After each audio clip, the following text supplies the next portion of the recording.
Halo, selamat sore. Assalamualaikum warahmatullahi wabarakatuh. Shalom, safe, salam sejahtera, salam sehat, sehat selalu. Perkenalkan, saya mahasiswa dari program Studi D3 Keperawatan ND Poltekkes Kemenkes Kupang. Di sini saya bersama, perkenalkan saya Yosifani Claudiana. Di sini saya bersama teman-teman anggota saya, yaitu yang pertama ada Andian, ada Gavian, ada Vira, ada Hilda. Di sini teman saya akan memperkenalkan namanya masing-masing. Baik, perkenalkan nama saya Gloria Agustina Wiratno. Perkenalkan nama saya Maria Fatia Beke. Perkenalkan saya Andian Iliarturi. Perkenalkan nama saya Safira Yunian. Kami dari kelompok 3, kami di sini akan membahas materi kami tentang letusan gunung berapi. Oke. Pengertian, letusan gunung berapi adalah peristiwa alam ketika material dari dalam bumi keluar ke permukaan melalui kawah atau retakan pada gunung api akibat tekanan tinggi dari magma dan gas di dalam perut bumi. Peristiwa ini merupakan bagian dari aktivitas vulkanisme yang terjadi karena pergerakan lempeng tektonik dan proses geologi di lapisan bumi. Selanjutnya, teman saya akan menjelaskan tentang analisis bencana, yaitu yang pertama, dampak langsung, dijelaskan oleh Andian. Dampak langsung korban yang jiwa dan cedera fisik. Yang pertama itu orang meninggal, yang kedua itu luka bakar dan patah tulang. Habis yang kedua itu kerusakan infrastruktur dan kesehatan. Yang pertama itu penurunan kapasitas riwayat inap. Habis itu yang kedua itu ini kebatasan alat dan obat. Yang ketiga itu puskesmas rumah sakit rusak tertimbun abu. Habis yang ketiga itu gangguan akses jalan. Yang pertama itu jalan tertutup abu lahar. Yang ketiga itu ini jalan jembatan rusak. Habis yang ketiga itu transportasi umum berhenti. Yang ketiga itu komunikasi terputus. Habis yang keempat itu masalah kesehatan mental akut. Yang pertama itu trauma melihat letusan atau kerusakan. Yang kedua itu kehilangan anggota keluarga. Selanjutnya saya akan kasihkan ke teman saya Pian. Yang kedua, saya akan menjelaskan dampak jangka pendek.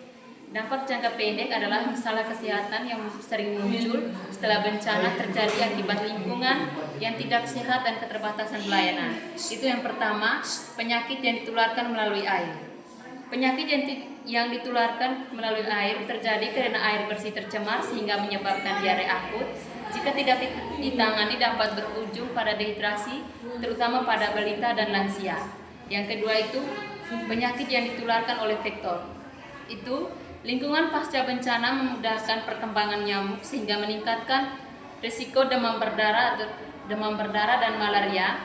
Yang ketiga itu penyakit kulit. Kondisi lembab dan kebersihan yang kurang menyebabkan gatal-gatal, infeksi jamur dan dermatitis iritan. Yang keempat, infeksi saluran pernapasan akut.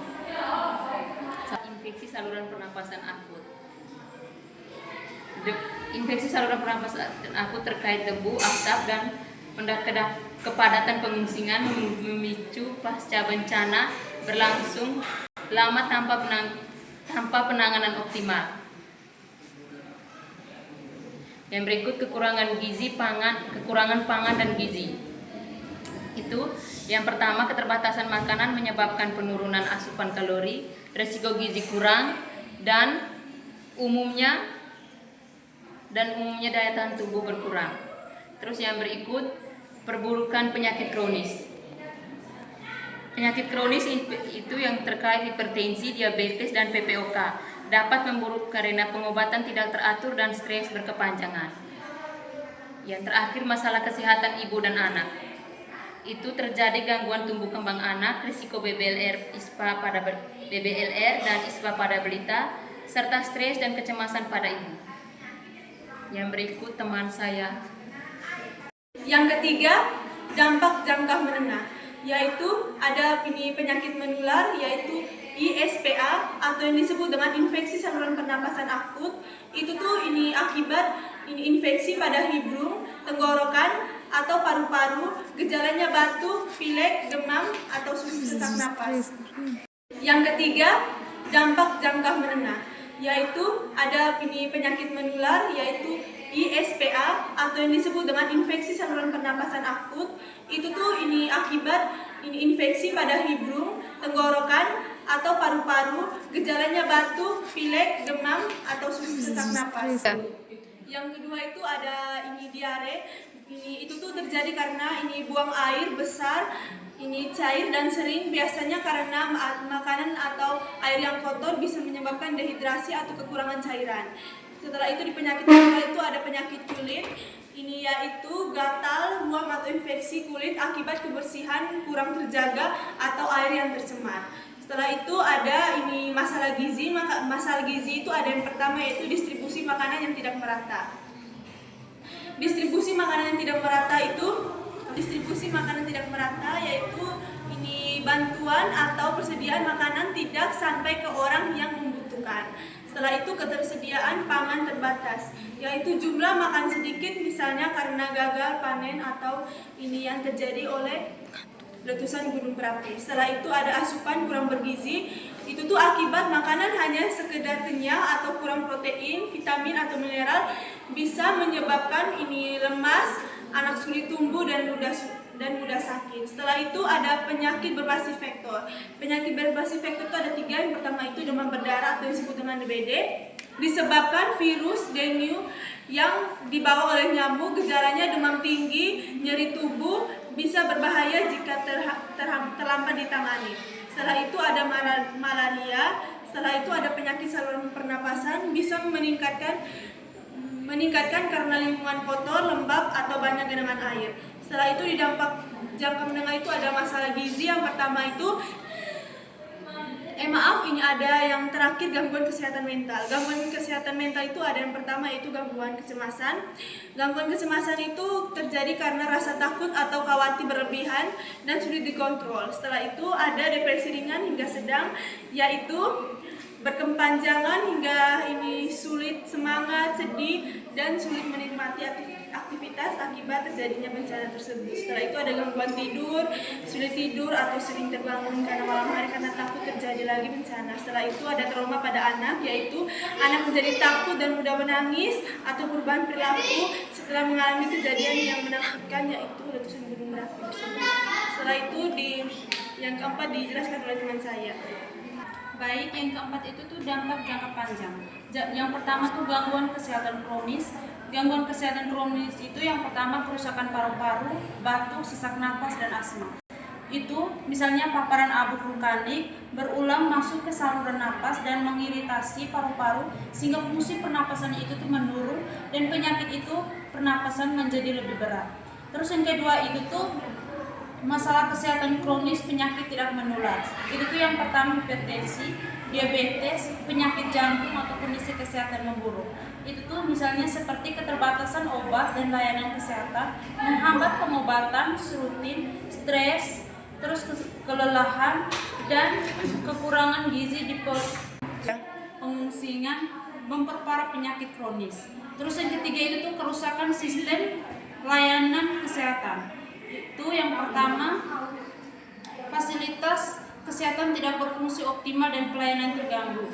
Misalnya itu tuh seperti abu vulkanik merusak bangunan dan peralatan media serta mengganggu listrik dan alat bersih. Kekurangan tenaga medis dan menyebabkan layanan seperti imunisasi dan pemeriksaan rutin. Terus yang keempat itu tuh dampak pada kesehatan reproduksi. Itu tuh risiko komplikasi kehamilan dan bayi lahir dengan berat badan rendah meningkat. Itu tuh misalnya seperti risiko seperti ibu hamil sulit mendapatkan makanan bergizi dan pemeriksaan rutin. Kondisinya itu stres dan kelelahan di pengungsingan, peningkatan risiko kesehatan ibu. Ada ada 2, yaitu respon cepat terhadap dampak abu vulkanik, 2 penanganan sesak napas, asma, dan ISPA. Itu petugas kesehatan yang langsung datang saat terjadi bencana. Tugasnya itu membantu orang yang sakit atau terluka, terutama yang mengalami sesak napas karena abu vulkanik, asma, dan ISPA. 2 itu sistem komunikasi dan koordinasi. Ada 3, yaitu informasi cepat dan akurat, 2 mempermudah rujukan pasien, 3 mendukung evakuasi dan distribusi logistik, yaitu tempat berobat sementara yang dibuat oleh lokasi pengungsian. Tujuannya itu agar korban tetap bisa mendapatkan pengobatan dasar dan pertolongan pertama saat kondisi darurat. 3 itu fasilitas kesehatan darurat, yaitu ada 3. 1 didikan di lokasi pengungsian, 2 menjamin akses layanan kesehatan, 3 pengobatan dasar dan kegawat darurat pernapasan, yaitu kerjasama dan penyampaian informasi yang cepat antara petugas, yaitu agar bantuan tetap sasaran, pasien bisa dirujukan ke rumah sakit dan evakuasi, serta pembagian bantuan berjalan lancar. 4 itu pengendalian penyakit menular, yaitu ada 3 fokus pencegahan ISPA, 2 edukasi PHBS, 3 penyediaan dan penggunaan masker, 4 perbaikan fasilitas pengungsi, yaitu upaya untuk mencegah penyakit menyebar di pengungsian. Caranya itu dengan evakuasi, hidup bersih, PHBS, pembagian masker, dan memastikan tempat pengungsian punya fasilitas udara yang baik. Jadi lanjutan itu Yang keenam itu ada kesiapsiagaan jangka panjang.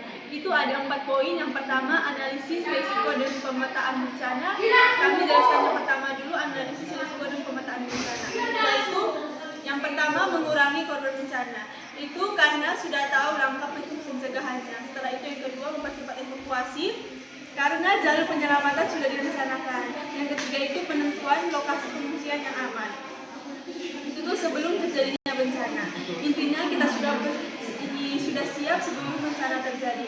Setelah itu yang kedua ada pelatihan dan pendidikan. Yang pertama, edukasi penggunaan masker dan APD. Setelah itu pelatihan dan pendidikan. Yang pertama itu ada edukasi penggunaan masker dan APD, simulasi evakuasi rutin, pelatihan pertolongan pertama, pendidikan PHBS di daerah rawan, yaitu memberikan pengetahuan dan latihan kepada masyarakat agar tahu apa yang dilakukan ketika terjadinya bencana. Setelah itu yang ketiga, penguatan infrastruktur kesehatan. Yang pertama itu ada pembangunan fasilitas kesehatan tahap bencana. Yang kedua itu ada penguatan sistem logistik kesehatan, penyediaan masker dan alat oksigen, dan yang terakhir itu penyediaan stok obat.